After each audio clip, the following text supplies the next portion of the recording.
Halo Movie Rangers, apa kabar kalian semua? Semoga kita semua selalu dijauhkan dari orang-orang yang berkhianat. Hari ini Bang Jeder akan menceritakan film berbahasa Malayalam yang berjudul Murah. Film ini dibintangi aktor Mollywood Ridho Harun dan disutradarai oleh Muhammad Mustafa. Oke, langsung aja, put your headset on and listen to me.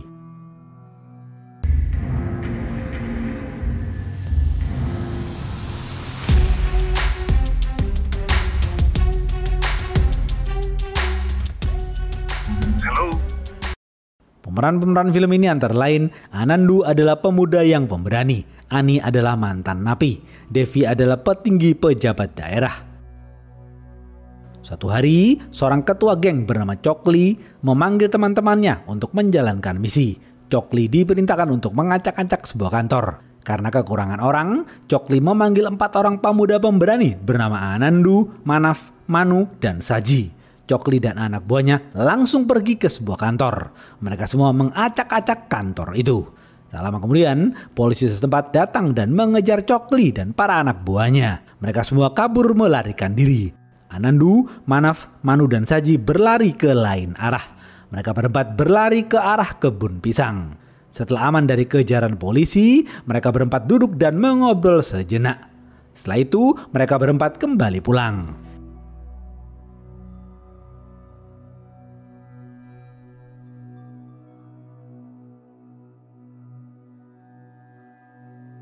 Malam hari, mereka berempat dipanggil Chokli di sebuah bar. Chokli memperkenalkan mereka berempat kepada Ani dan teman Ani bernama Suni. Mereka berempat senang bisa berkenalan dengan Ani. Ani adalah preman lokal yang ditakuti. Tidak semua orang bisa berkenalan dengan Ani. Ani pernah masuk penjara karena membunuh orang. Sekarang, Ani mencari uang dengan melakukan pekerjaan kotor para pejabat. Karena sudah melakukan perintahnya, Ani memberi komisi kepada Anandu, Manaf, Manu, dan Saji. Anandu, Manaf, Manu, dan Saji berterima kasih kepada Ani. Setelah itu, Anandu dan teman-temannya kembali pulang. Sedangkan Ani kedatangan temannya yang berasal dari Tamil Nadu bernama Murali. Mereka berdua membicarakan sesuatu.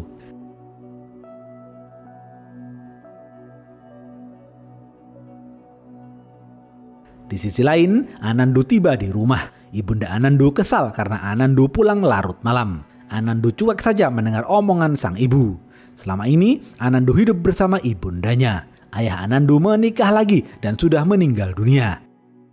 Pagi hari, Anandu, Manaf, Manu, dan Saji berkumpul di markas Chokli. Mereka semua menunggu perintah Ani selanjutnya. Ketika mengobrol dengan teman-temannya, Anandu melihat kakak tirinya berjalan kaki dengan putrinya. Meskipun berbeda ibu, Anandu tetap menghormati kakak tirinya. Anandu mengantar kakak tirinya dan putrinya pulang menggunakan motor. Malam hari, Ani pergi ke rumah seorang pejabat daerah yang korup bernama Devi. Devi memerintahkan Ani untuk menyelesaikan sengketa tanah di sebuah desa yang terjadi antara perusahaan tambang dan warga lokal.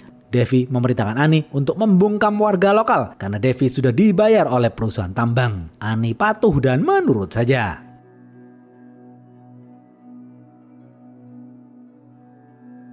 Besok pagi, Ani memanggil Chokli untuk beraksi. Chokli langsung memanggil para anak buahnya beserta Anandu, Manaf, Manu, dan Saji. Chokli dan para anak buahnya pergi menggunakan mobil, sedangkan Anandu dan teman-temannya pergi menggunakan motor. Mereka semua mengawal Ani pergi ke kawasan sengketa tanah antara perusahaan tambang dan warga lokal. Setibanya di lokasi, Ani turun dari mobil dan berbicara dengan seorang politisi lokal yang menjadi penengah. Ani meminta politisi itu untuk membuat warga lokal setuju dengan pertambangan itu. Politisi itu hanya terdiam. Politisi itu kesal melihat Ani yang sok jagoan. Ani lalu masuk ke dalam mobil dan kembali pulang. Tiba-tiba, warga lokal datang dan menghadang mobil Ani. Warga lokal marah-marah kepada Ani dan meminta perusahaan tambang untuk pergi dari desa mereka. Ani emosi melihat warga lokal. Namun, Ani tidak gegabah bereaksi. Ani meminta baik-baik agar warga lokal menyingkir dari mobilnya karena Ani ingin pulang. Namun, warga lokal tidak menggubris. Tiba-tiba dari belakang, Anandu menendang salah satu warga lokal. Anandu, Manaf, Manu, dan Saji menghajar warga lokal, sedangkan Chokli dan anak buahnya hanya duduk di dalam mobil. Ani kagum melihat loyalitas Anandu dan teman-temannya. Anandu dan teman-temannya berhasil membuat warga lokal menyingkir. Akhirnya mobil Ani bisa lewat. Ani dan Suni lalu kembali pulang. Malam hari, Devi menghampiri markas Ani. Devi memuji kinerja Ani dalam membungkam warga lokal. Ani memperkenalkan Devi kepada 4 orang anggota barunya, yakni Anandu, Manaf, Manu, dan Saji. Devi menyuruh Ani untuk bersembunyi sejenak karena polisi setempat mencari Ani. Ani patuh dan menurut saja. Ani dan para anak buahnya pergi ke gunung untuk bersembunyi. Setibanya di portal cek pos, Ani menyuap polisi yang berjaga. Dengan senang hati, polisi itu menerima suap Ani. Ani dan para anak buahnya membuat api unggun dan beristirahat. Besok pagi, mereka semua terbangun. Ani menyuruh salah satu anak buahnya untuk membeli nasi bungkus. Tiba-tiba, polisi jujur bernama Mohan dan 3 rekannya datang menyergap. Ani dan para anak buahnya langsung kabur melarikan diri.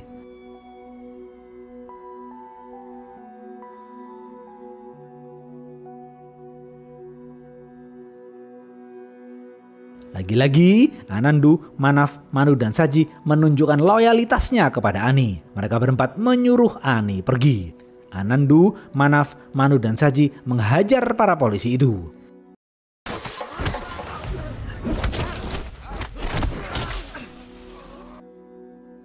Mohan dan rekan-rekannya membalas dan menghajar mereka berempat. Anandu dan 3 temannya sengaja mengalah dengan polisi. Mohan kemudian membawa mereka berempat ke kantor polisi. Mohan memukuli mereka berempat di kantor polisi. Namun Anandu dan 3 temannya tidak takut kepada polisi.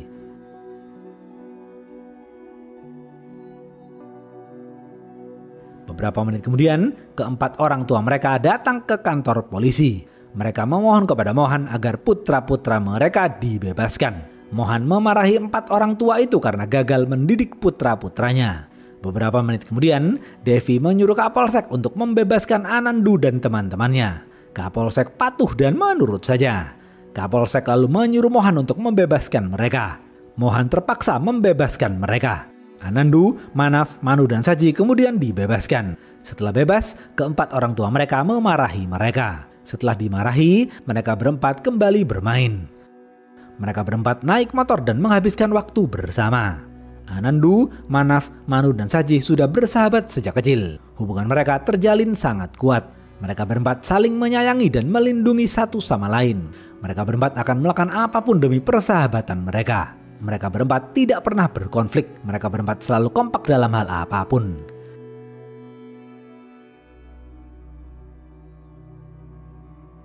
Malam hari, Ani memanggil mereka di bar. Ani mentraktir mereka berempat makan dan minum. Mereka berempat bersenang-senang. Ani menyukai loyalitas mereka. Beberapa hari kemudian, setelah membantu ayahnya di pasar, Manaf memasak daging untuk teman-temannya. Mereka semua makan bersama. Karena tidak ada panggilan dari Ani, Anandu, Manu, dan Saji bekerja serabutan sebagai kurir dan juga tukang cat. Di sela-sela waktunya, Saji menyempatkan diri berduaan dengan kekasihnya, sedangkan Anandu menyempatkan diri mengantar sang kakak tiri.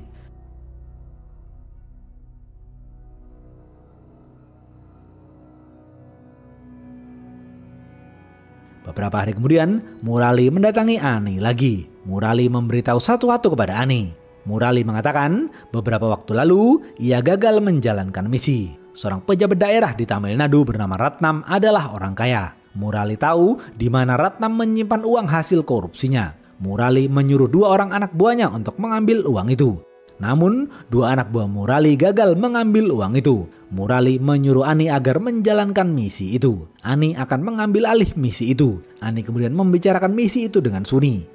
Ani berpikir Chokli tidak cocok menjalankan misi itu karena Chokli tidak pintar. Ani lebih memilih Anandu dan ketiga temannya untuk menjalankan misi itu. Suni mendukung ide Ani. Besok pagi, Ani memanggil Anandu dan teman-temannya. Ani menyuruh mereka untuk menjalankan sebuah misi. Anandu senang karena dipercaya Ani. Anandu dan teman-temannya langsung setuju. Anandu bertanya kepada Ani berapa jumlah uang yang akan dicuri.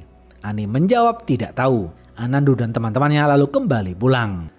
Malam hari, Anandu dan teman-temannya membicarakan misi itu. Anandu dan teman-temannya berjanji setelah mendapatkan komisi atas misi itu, mereka akan berdagang dan mempunyai toko sendiri. Mereka berempat ingin membanggakan orang tua mereka.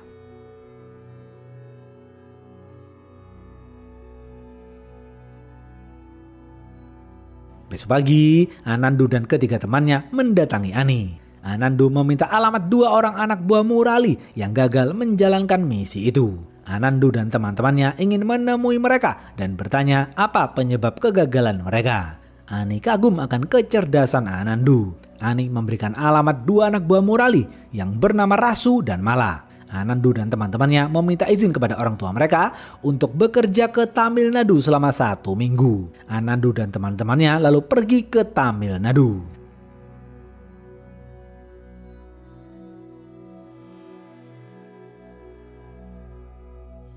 Tiga jam kemudian, mereka berdua tiba di kos-kosan Rasu dan Mala. Terlihat Rasu dan Mala hidup sendirian di kos-kosan yang sempit. Anandu dan teman-temannya mengobrol dengan Rasu dan Mala. Mereka berenam membicarakan misi itu. Anandu bertanya mengapa Rasu dan Mala gagal menjalankan misi. Rasu dan Mala menjawab lokasi uang itu ada di sebuah pabrik kosong. Mereka gagal karena mereka berdua tidak tahu ada 3 orang satpam yang berjaga di sana. Anandu mengajak Rasu dan Mala untuk menjalankan misi itu. Rasu dan Mala senang mendengar ajakan itu. Anandu langsung menyusun rencana. Mereka berenam mempersiapkan diri. Di sisi lain, Ani dan Suni sedang memantau proyek pembangunan gedung.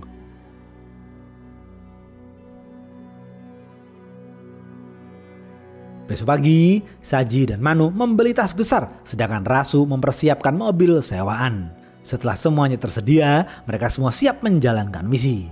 Tengah malam, mereka berenam mulai beraksi. Mereka berenam naik mobil dan pergi ke pabrik kosong. Mereka melewati jalan sepi yang tidak terdapat kamera CCTV. Mereka memarkirkan mobil mereka di pinggir jalan.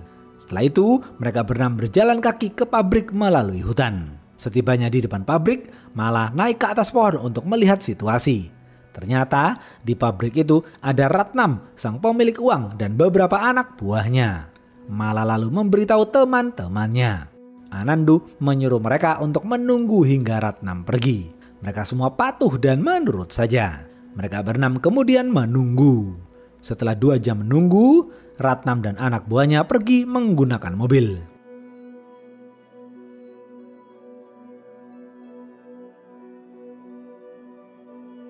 Setelah situasi aman, mereka berenam melompat ke pabrik melalui pohon. Mereka berenam menyelinap masuk ke dalam pabrik. Namun tiba-tiba, Anandu melihat 2 ekor anjing galak. Mereka berenam panik dan bingung harus bagaimana. Mereka berenam tidak tahu ada 2 ekor anjing galak. Mereka berenam lari ke berbeda arah untuk menjebak 2 anjing itu. Setelah bekerja sama dengan baik, mereka berenam berhasil menjebak 2 anjing itu masuk ke dalam ruangan.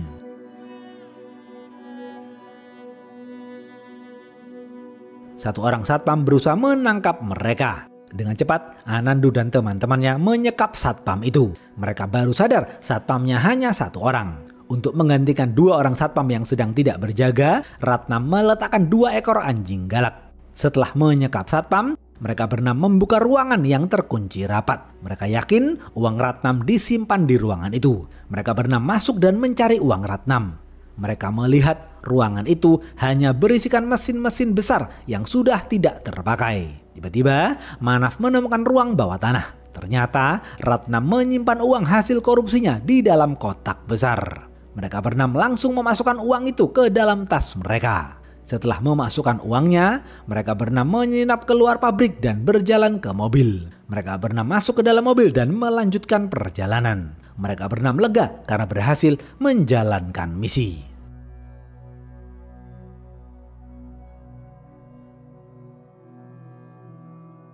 Karena lupa mematikan CCTV di pabrik, dari belakang, para anak buah Ratnam mengejar mereka.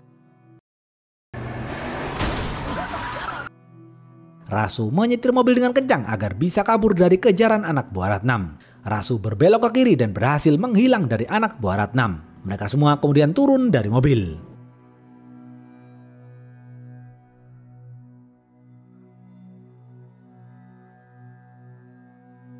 Anandu menelpon Ani dan memberitahu ia berhasil menjalankan misi. Ani senang mendengar hal itu. Anandu memberitahu lokasinya kepada Ani. Ani mengatakan ia akan segera pergi ke sana. Sembari menunggu Ani, Manaf, Manu, dan Saji membicarakan komisi mereka. Manaf, Manu, dan Saji meminta Anandu untuk berbicara dengan Ani agar mereka berenam bisa mendapatkan komisi yang besar karena mereka sudah bekerja keras menjalankan misi. Anandu setuju dengan ide mereka.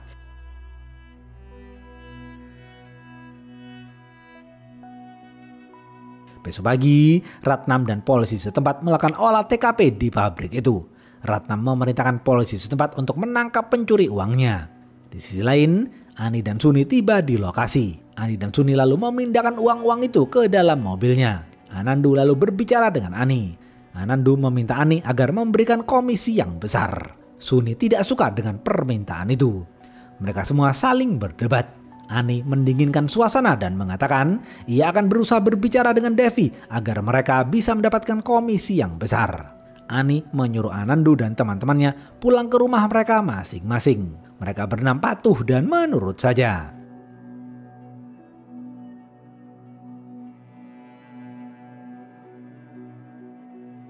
Di tengah perjalanan, mereka berenam nongkrong bersama. Rasu dan Mala memperkenalkan kepada Anandu dan ketiga temannya tentang keindahan di desa Tamil Nadu. Anandu dan ketiga temannya senang melihat desa Rasu dan Mala. Anandu dan ketiga temannya lalu berpamitan pulang. Sebelum pulang, mereka berenam berfoto bersama.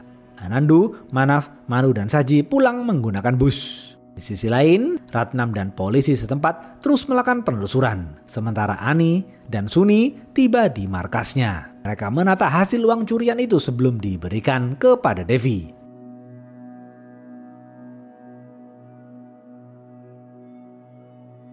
Besok pagi, Anandu, Manaf, Manu, dan Saji sarapan bersama di rumah Saji. Ibunda Saji menasihati Anandu agar tidak jauh-jauh dalam mencari pekerjaan. Anandu berjanji ia tidak akan pergi jauh lagi. Ibunda Saji sudah menganggap Anandu seperti anak kandungnya sendiri. Siang hari, Devi memberikan komisi kepada Murali karena sudah memberitahu lokasi uang Ratnam. Di sisi lain, Anandu dan ketiga temannya menunggu kabar dari Ani. Sembari menunggu kabar, Saji berduaan dengan kekasihnya. Anandu, Manaf, dan Manu menjadi obat nyamuk. Beberapa menit kemudian, Ani menelpon Anandu dan menyuruhnya untuk pergi ke markas Ani. Anandu, Manaf, Manu, dan Saji langsung pergi ke markas Ani. Di sana ada Devi dan putranya yang bernama Suresh. Suresh juga membawa serta anggota gengnya. Ani mengatakan kepada Anandu dan ketiga temannya, uang hasil curian mereka sudah berada di tangan Devi. Sekarang Devi lah yang memutuskan berapa komisi untuk mereka berempat. Tanpa basa-basi, Devi langsung memberikan komisi puluhan juta rupiah kepada mereka berempat. Anandu dan ketiga temannya kaget mendengar komisi itu, karena komisi itu tidak sebanding dengan banyaknya uang yang mereka curi. Komisi itu sangat sedikit. Anandu mengatakan mereka berenam sudah jujur dan tidak mencuri uang itu sepeser pun. Anandu dan ketiga temannya mendesak Devi untuk menaikkan komisi mereka. Devi menolak permintaan itu. Mereka semua saling berdebat. Ani meminta Devi untuk menaikkan komisi mereka, namun Devi tidak menggubris.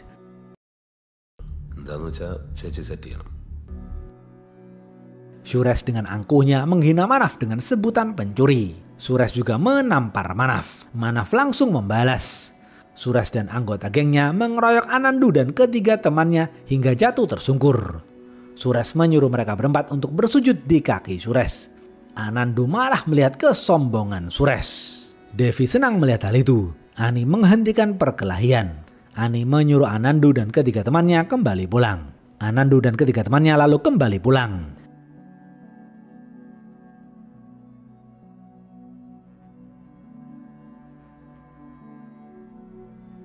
Anandu dan tiga temannya berkumpul di markas mereka. Mereka berempat menenangkan diri sejenak. Anandu marah atas perlakuan Suresh yang penuh kesombongan. Tanpa berpikir panjang, Anandu mengajak ketiga temannya untuk membalas. Mereka berempat langsung berangkat.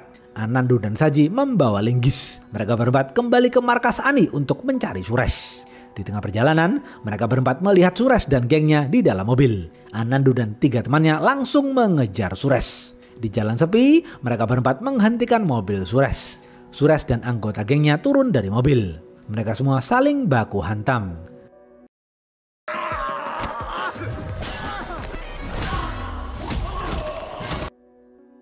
Anandu, Manaf, Manu, dan Saji meluapkan amarahnya kepada Sures.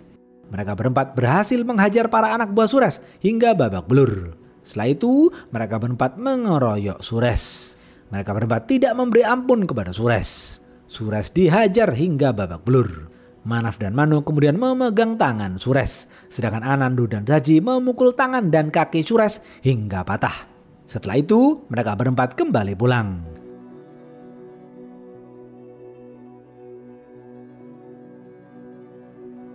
Sore hari, Devi, Ani, dan Suni pergi ke rumah sakit. Dokter mengatakan tangan dan kaki Sures sudah patah. Devi sangat terpukul mendengar hal itu. Devi menyuruh Ani untuk memberikan komisi kepada Anandu dan 3 temannya sesuai permintaan mereka. Ani langsung menyiapkan uangnya. Malam hari, Ani menemui Anandu dan 3 temannya. Ani mengatakan besok pagi Ani akan memberikan komisi mereka.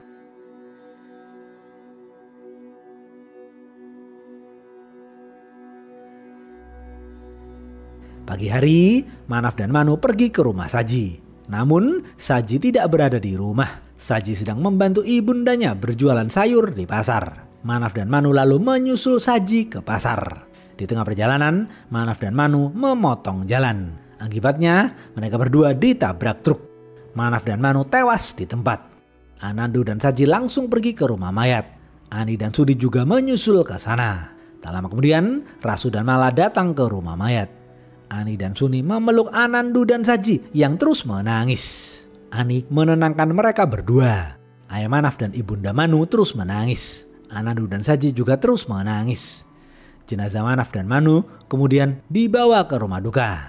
Devi melayat ke rumah duka. Di sana, Devi menatap Anandu dan Saji dengan tatapan yang tajam.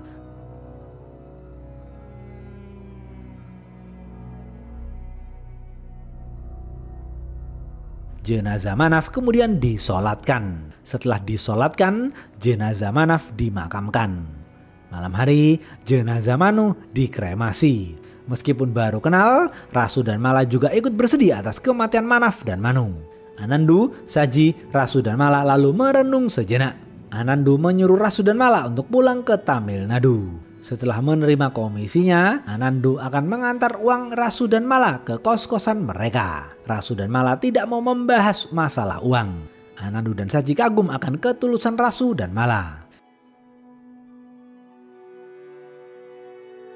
Besok pagi, Ani memberikan komisi kepada Anandu dan Saji sesuai permintaan mereka. Anandu dan Saji akan memberikan komisi Manaf dan Manu kepada orang tua Manaf dan Manu. Anandu dan Saji lalu memasukkan semua uang itu ke dalam mobil sewaan mereka. Anandu dan Saji lalu pergi ke Tamil Nadu untuk memberikan komisi Rasu dan Mala terlebih dahulu.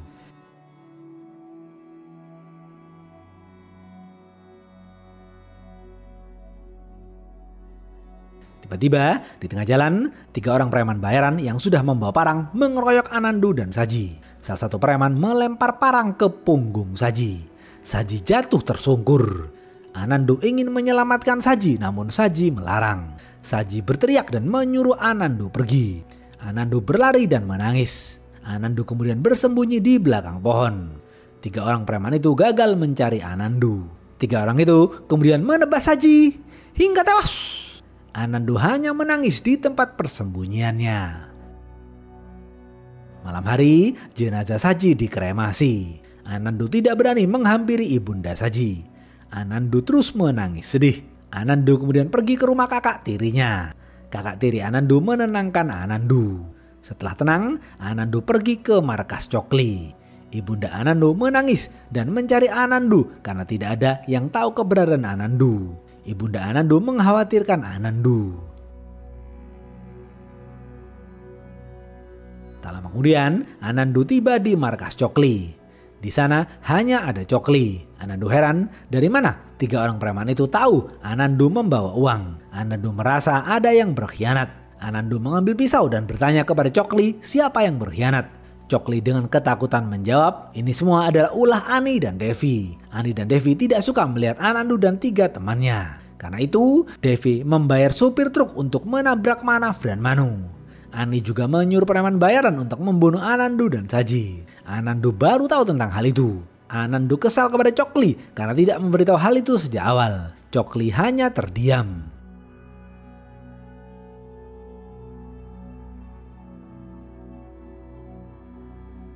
Besok pagi, Anandu pergi ke lokasi proyek pembangunan gedung. Di sana, Ani hanya sendirian. Tak lama kemudian, Anandu yang sudah membawa pisau langsung berlari menghajar Ani. Ani dengan mudah menangkis serangan-serangan Anandu. Ani membuat Anandu jatuh tersungkur. Namun, Anandu tidak putus asa. Anandu bangkit berdiri dan terus melawan.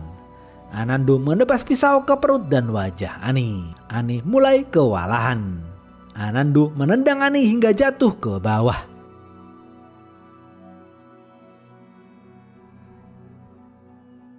Anandu terus menghajar Ani. Anandu berteriak dengan mengatakan, "Manaf, Manu, dan Saji adalah segalanya bagiku." Ketika Ani kelelahan, Anandu menusuk pisau ke jantung Ani hingga tewas.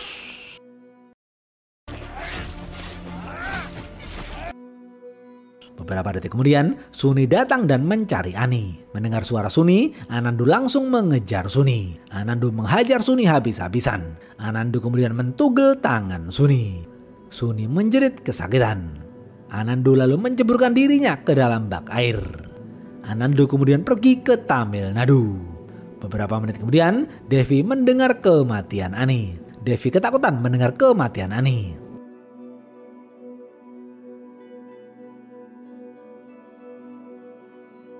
Malam hari, Anandu menemui Rasu dan Mala. Anandu menceritakan semuanya kepada Rasu dan Mala. Anandu meminta maaf karena uang komisi mereka dicuri oleh preman bayaran. Rasu dan Mala tidak memperdulikan lagi uang itu. Rasu dan Mala sedih mendengar kematian Saji. Anandu mengatakan ia akan membunuh Devi. Rasu dan Mala ingin ikut membantu. Namun Anandu melarang. Anandu tidak mau kehilangan Rasu dan Mala. Anandu lalu berpamitan pulang. Rasu dan Mala tetap mengikuti Anandu dari belakang. Besok pagi, Devi didatangi Ratnam dan polisi. Ratnam mengatakan ia sudah membunuh Murali. Artinya, Ratnam sudah tahu yang mencuri uangnya adalah Devi. Mau tidak mau, Devi menyerahkan semua sisa uang Ratnam kepada Ratnam. Mereka berdua akhirnya berdamai.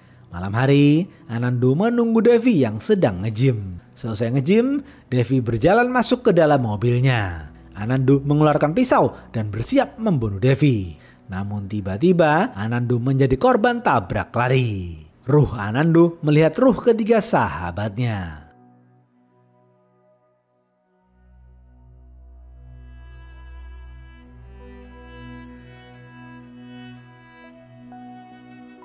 Rasu dan Mala menangis melihat kematian Anandu. Rasu dan Mala langsung mengikuti Devi.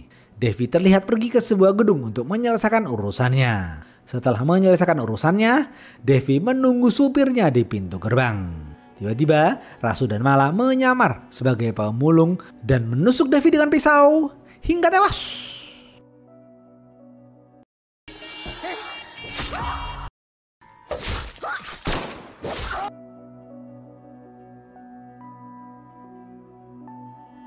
Besok pagi, Rasu dan Mala memasang banner yang menggambar foto mereka berenam. Rasu dan Mala akan mengenang persahabatan mereka. Habis. Apa pesan dari film ini? Persahabatan tidak bisa diukur dengan apapun. Persahabatan sejati akan selalu ada hingga maut memisahkan. Semoga kita semua dipersatukan dalam kebaikan bersama sahabat-sahabat kita. Oke, segitu aja video kali ini. Stay watching and see you.